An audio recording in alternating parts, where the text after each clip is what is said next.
வரைக்கும் நான் என்னோட சொந்த வீடியோன்னு நான் போட்டது கிடையாது. இது என்னோட உண்மையிலே மனசு கஷ்டப்பட்டு தான் நான் இந்த வீடியோ போடுறேன். நான் ஒரு 5 மாதத்துக்கு முன்னாடி எங்கள் அப்பா இறந்து போயிட்டாங்க. இறந்து போனோடனே எங்கள் ஊருக்கு நாங்கள் போயிருந்தப்ப அங்கே உள்ளவங்க பக்கத்தில் கட்சிக்காரவங்க எல்லோரும் என்ன சொன்னாங்க, இந்த மாதிரி என் அப்பா இறந்து போனதுக்கு வந்து இறுதி சடங்கு பணம்னு சொல்லி கொடுப்பாங்கம்மா, அது போய் நீங்கள் அதுக்கு தாலுக்கா ஆஃபீஸில் எழுதி கொடுத்து வாங்குங்க அப்படின்னு சொல்லி சொன்னாங்க. சரிங்க, அதை போய் எழுதி கொடுத்து வாங்குவோம் எழுதி கொடுக்குறோம் அப்படின்னு சொல்லிட்டு அம்மா போய் எழுதி கொடுத்துருக்காங்க. எழுதி கொடுத்ததுக்கு உழவர் அட்டை இருக்குதா அப்படின்னு சொல்லி தாசில்தார் ஆஃபீஸில் கேட்டாங்களாம். கேட்டதுக்கு என்கிட்ட அதெல்லாம் எதுவும் இல்லை அப்படின்னு சொல்லியிருக்காங்க அம்மா.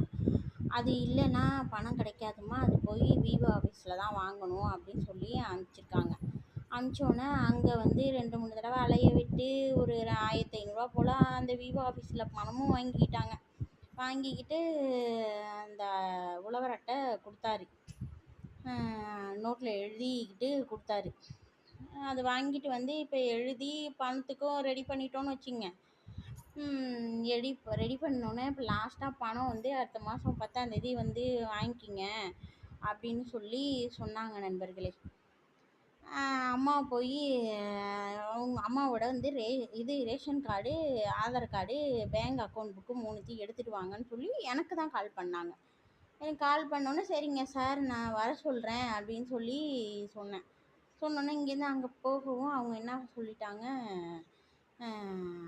1500 பணம் கொண்டு வந்து கொடுத்துட்டு உங்களோட ration card, Aadhaar card, bank account book இதெல்லாம் வாங்கிட்டு போங்க, அடுத்த மாதம் 10ஆம் தேதி உங்களுக்கு பணம் ஏறிடும்.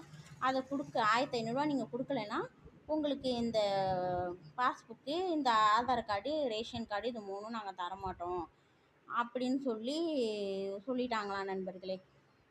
இதில் வந்து எனக்கு சிரிப்பும் வருது, வேதனையாகவும் இருக்குது. இந்த மாதிரியும் வந்து கவர்மெண்ட் ஆஃபீஸில் ரூல்ஸ் போட்டிருக்காங்களா, இல்லை அவங்க வந்து நம்மக்கிட்ட பணம் பிடுங்கணுங்கிறதுக்காக இப்படி பண்ணியிருக்காங்களா என்னான்னு எனக்கு தெரியல. இதில் நீங்கள் என்ன நினைக்கிறீங்கங்கிறத எனக்கு கமெண்டில் சொல்லுங்கள்.